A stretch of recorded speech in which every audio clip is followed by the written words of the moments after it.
अखाड़ा में आपका एक बार फिर स्वागत है। सीमा हैदर मामले में लगातार नए नए खुलासे हो रहे हैं। यूपी एटीएस ने सीमा, सचिन और उसके पिता से कई घंटों तक पूछताछ की। अब इसी बीच काठमांडू में जिस होटल में सीमा और सचिन रुके थे, उस होटल के मालिक ने बड़ा पर्दाफाश किया है। होटल के मालिक का कहना है कि दोनों हमेशा के लिए काठमांडू में ही बसना चाहते थे। इसके लिए वो वहाँ काम की तलाश भी कर रहे थे, लेकिन जब उन्हें कम पैसे मिलने की बात कही गई तो दोनों वापस चले गए।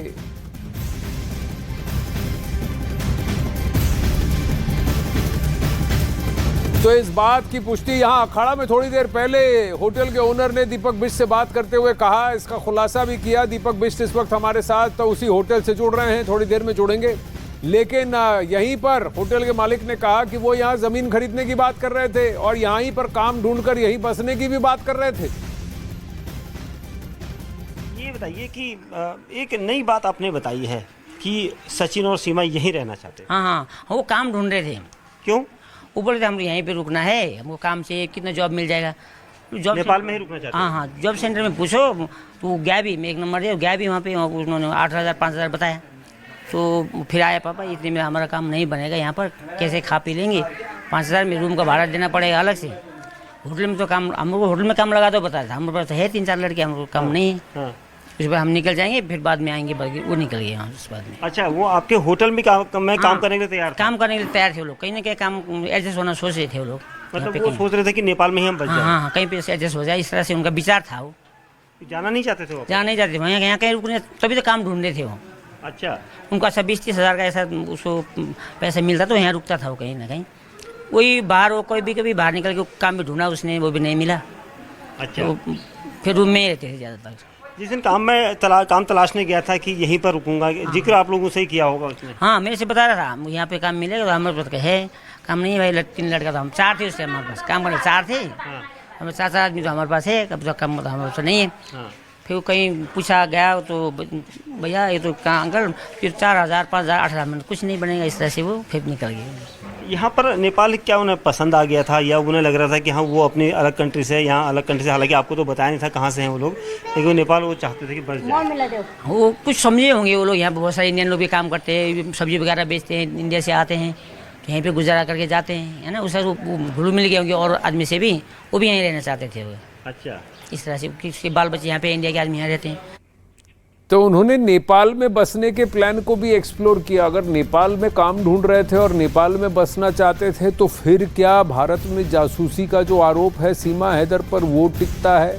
इनकी क्या मंशा थी, या फिर ये बस ऐसे थे जिनको लगा कि इस देश में नहीं बस सकते, उस देश में नहीं बस सकते, यहाँ का वीज़ा है, यहाँ बस सकते हैं। पाकिस्तान से हिंदुस्तान में अवैध तरीके से दाखिल हुई सीमा हैदर पर अभी भी सस्पेंस बरकरार है। सीमा हैदर ने अपने प्यार के लिए सरहद पार किया, या फिर इसके पीछे का सच कुछ और है, ये अभी जांच का विषय है। लेकिन उसकी नेपाल वाली कहानी की पड़ताल करने के लिए न्यूज़ 18 इंडिया की टीम नेपाल की राजधानी काठमांडू पहुंची और वहां जिस होटल में सीमा हैदर और सचिन मीना रुके थे, उसके मालिक से सीमा हैदर के दावों का सच जानने की कोशिश भी की। देखिए।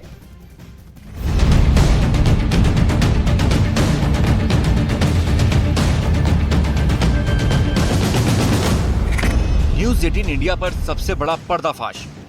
हम इस वक्त उस होटल के अंदर है, न्यू विनायक होटल, जहां पर ये रिसेप्शन है, और दिखाता हूं उस कमरे को जहां पर ये सारा कुछ हुआ था।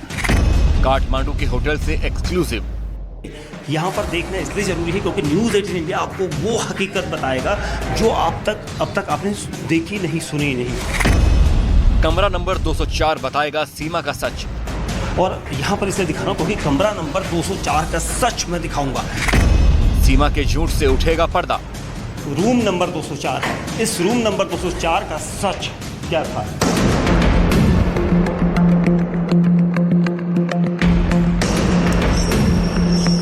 न्यूज़ 18 इंडिया सबसे पहले सीमा हैदर के पास पहुंचा था। न्यूज़ 18 इंडिया पर ही सबसे पहले सीमा हैदर ने अपनी पूरी कहानी बताई थी। लेकिन सीमा हैदर ने जो कहानी दुनिया को बताई, उसमें कितनी सच्चाई है, इसकी पड़ताल करने के लिए न्यूज़ 18 नेपाल के काठमांडू पहुंचा और उस न्यू विनायक होटल तक पहुंचा जहां सीमा हैदर और सचिन मीणा ने पहली बार मिलने की बात कही थी।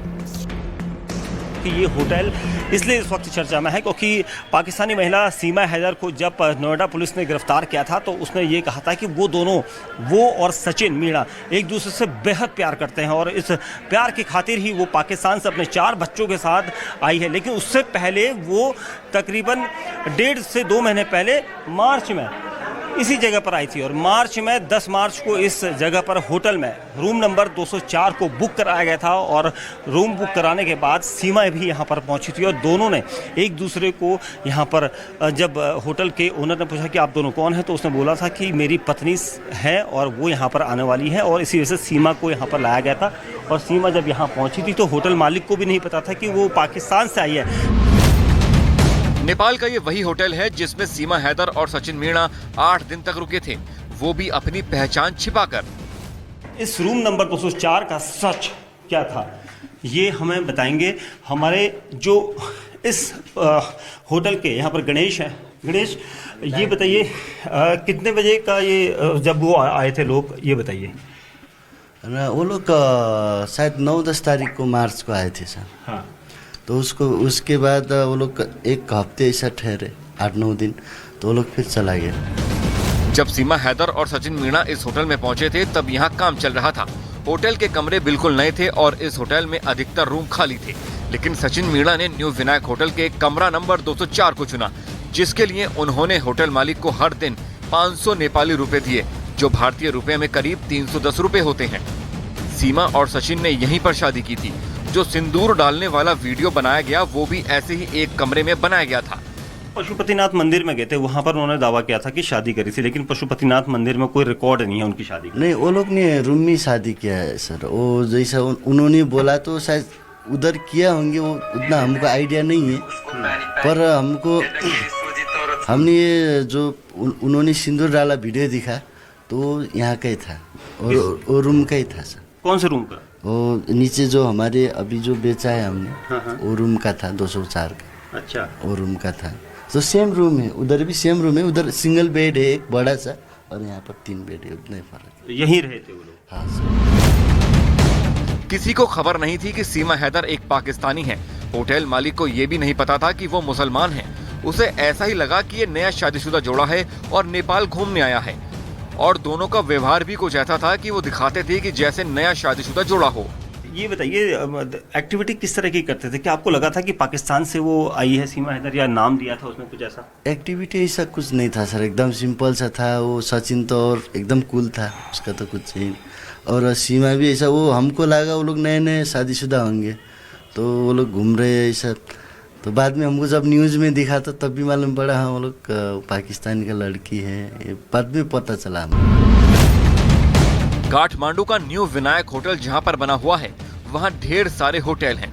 एक गली के अंदर बने इस होटल को सचिन मीणा ने क्यों चुना और इस होटल में रहते हुए किस तरह के वीडियो बनाए, ये सारा सच न्यूज़ 18 इंडिया सामने ला रहा है।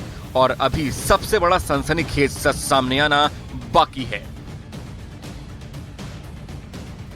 सीमा हैदर मामले से जुड़ी एक बहुत बड़ी खबर इस वक्त यहां अखाड़ा में आ रही है। जांच एजेंसी इस मामले को हनी ट्रैप से जोड़कर भी जांच में लग गई है। इसके साथ ही जांच में भी जुटी ये इस बात की भी जांच करती है क्या उसने सेना से जुड़े लोगों को भी सोशल मीडिया अकाउंट से फ्रेंड रिक्वेस्ट भेजी थी, क्योंकि इससे पहले भी हनी ट्रैप से जुड़े कई मामले सामने आ चुके हैं जिसमें आईएसआई पाकिस्तानी लड़कियों या फिर मॉडल के जरिए सेना के अधिकारी और जवानों को फंसाने की कोशिश करती है। और सचिन मीणा का सेना से क्या लेना देना? जो काउंटर करते हैं, जो कहते हैं कि ये बस ये 2 लवर्स हैं, प्रेम करते हैं एक दूसरे से, और प्रेम करने के चक्कर में और आपस में साथ में रहने के चक्कर में बहुत सारे रूल तोड़ दिए और बहुत सारे पंगे मोल लिए, ये लोग भी कहते हैं। वहीं होटल के मालिक के मुताबिक सीमा हैदर और सचिन मीणा ज्यादातर समय होटल के कमरे में रहते थे और वेज खाना मंगवाते थे। दोनों ज्यादातर फल खाया करते थे, लेकिन होटल के मालिक ने एक ऐसा सच बताया जिससे जाहिर होता है कि दोनों किस तरह से योजना बनाकर नेपाल में मिले थे। वीडियो रील बनाना इन दोनों का शगल है। ये दोनों खुद की वीडियो बनाकर दुनिया के सामने रखते थे, लेकिन इसी वीडियो में एक वीडियो ऐसा सामने आया जिसमें सीमा हैदर की मांग में सचिन मीणा ने सिंदूर भरा और ये दिखाने की कोशिश की कि दोनों ने शादी कर ली है। सीमा हैदर ने न्यूज 18 को बताया कि उसने पशुपतिनाथ मंदिर में सचिन मीणा से शादी की थी और हिंदू धर्म को अपनाया था, लेकिन अब उनका झूठ बेनकाब हो चुका है। न्यूज 18 इंडिया काठमांडू के उस न्यू विनायक होटल में पहुंचा जहां सीमा हैदर और सचिन मीणा रुके थे, लेकिन जो सच सचिन और सीमा ने नहीं बताया वो भी सामने आ गया है। न्यूज 18 इंडिया से होटल के मालिक ने बताया कि दोनों एक साथ उसके होटल में नहीं पहुंचे थे। पहले सचिन पहुंचे थे और उसके एक दिन बाद सीमा हैदर आई थी। रूम किसने बुक करवाया था? रूम सचिन ने बुक करवाया था। कब बुक करवाया? सचिन पहले दिन आया तो उन्होंने रूम बुक करवाया, तो नेक्स्ट डे वो आई सीमा, दूसरे दिन सीमा आई, तो फिर वो लोग एक हफ्ते तक लगभग 8 दिन ऐसा कुछ रहा, तो फिर चला गया। फिर मैं दिन को नीचे होटल में भी नहीं रहता था, उस टाइम में यहाँ पर काम चल रहा था, मैं ज़्यादा फोकस यहाँ पर ही था, तो उतना ये नहीं। जो वो लोग जब सचिन आए थे तो फर्स्ट टाइम हमारे जो ससुर थे, अभी जो आपने देखा, तो उन्होंने बस स्टैंड से लेके आए थे। हमारे ससुर सुबह शाम को बस स्टैंड में जाते, बस स्टैंड में बहुत से आदमी लोग आते, तो हम लोग कार्ड दे के हमारे पास रूम है, इतना है, ऐसा करके लेके आते हैं। इतना ही नहीं, बात बात पर रील बनाने वाली सीमा हैदर नेपाल के इस होटल में भी रील बना रही थी और होटल मालिक के परिवार के साथ भी घुल मिल गई थी। भले ही उसने होटल वालों से अपनी पाकिस्तानी होने की पहचान छिपा रखी थी, भले ही उसने होटल वालों से अपनी पहले से शादीशुदा होने की बात भी छिपा रखी थी, लेकिन जब वो पहली बार इसी होटल में आई तो उनकी वेशभूषा कुछ और थी, लेकिन बाद में वो साड़ी और सिंदूर में दिखने लगी। कैसे परिवार के साथ कैसे घुल मिल गए थे ये लोग? वो लोग सर, जैसा उस टाइम में ठंडी सीजन भी था, थोड़ा ठंडी रहता है यहाँ पर, तो वो लोग हमारे ससुर और सास बाहर धूप में बैठते हैं, तो उस टाइम वो लोग भी बाहर आके उधर ही बात करके वो लोग बच्चे के साथ भी वीडियो बनाया था, सास ससुर के साथ भी बनाया था।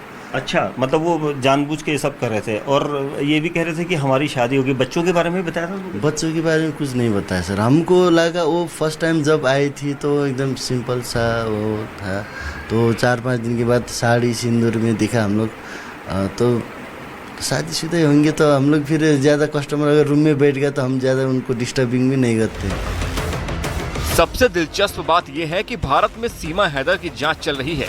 तमाम एजेंसियों ने एक एक करके सीमा हैदर से पूछताछ की, लेकिन इस होटल के कमरे में भारत से अगर कोई सीमा हैदर और सचिन मीणा के बारे में पूछने आया तो वो सिर्फ न्यूज 18 इंडिया आया है।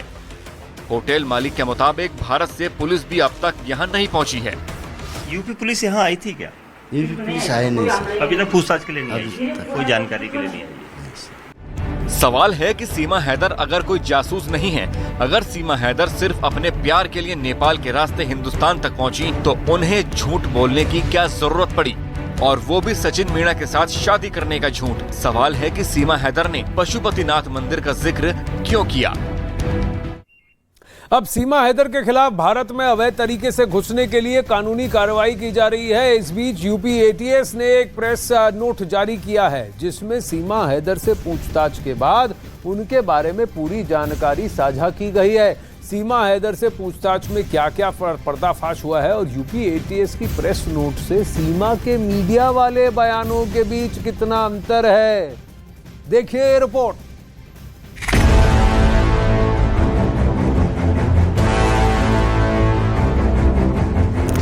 साथ खुश हूँ और अल्लाह और भगवान करे कि हमेशा खुश रहें। मोदी जी से मेरी रिक्वेस्ट है कि मैं हिंदू धर्म में तो आ गई हूँ।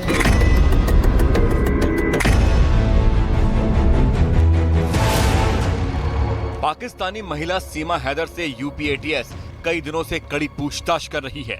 सीमा हैदर और सचिन से यूपी एटीएस ने अलग अलग और फिर एक साथ में बैठाकर भी पूछताछ की, लेकिन अभी तक एटीएस के हाथ ऐसी कोई जानकारी नहीं लगी है जिससे सीमा पर जासूस होने का शक गहराए।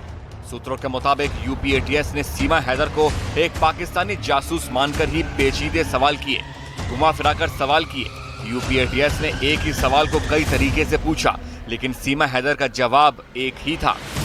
उसके भारत आने के मकसद के बारे में यूपी एटीएस जितने तरीके से भी सवाल पूछती थी, सीमा हैदर उसका एक ही जवाब देती थी कि वो सचिन के प्यार में भारत आई है, वो सचिन मीणा के साथ अपनी जिंदगी बिताना चाहती है और वो पाकिस्तानी खुफिया एजेंसी ISI की जासूस नहीं है।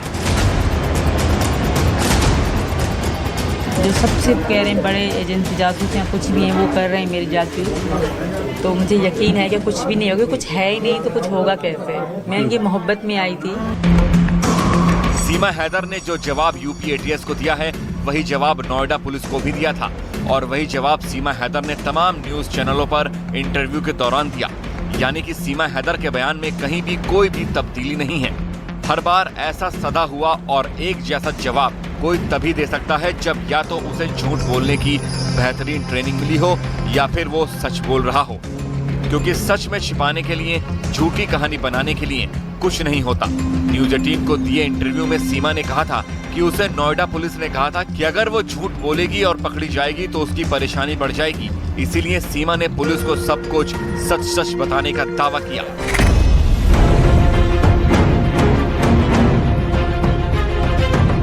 सीमा हैदर से पूछताछ के बाद यूपी एटीएस ने एक प्रेस नोटिस जारी किया जिसमें 10 पॉइंट में सीमा हैदर के बारे में पूरी जानकारी दी गई है। इस प्रेस नोट में कहा गया है कि सीमा हैदर पाकिस्तान में अपना घर बेचकर सचिन के पास नोएडा आई थी। 4 जुलाई 2023 को नोएडा पुलिस ने सीमा हैदर को 14 विदेशी अधिनियम और आपराधिक साजिश के तहत गिरफ्तार किया था। 2020 में ऑनलाइन गेम पबजी के जरिए से सीमा सचिन मीणा के संपर्क में आई थी।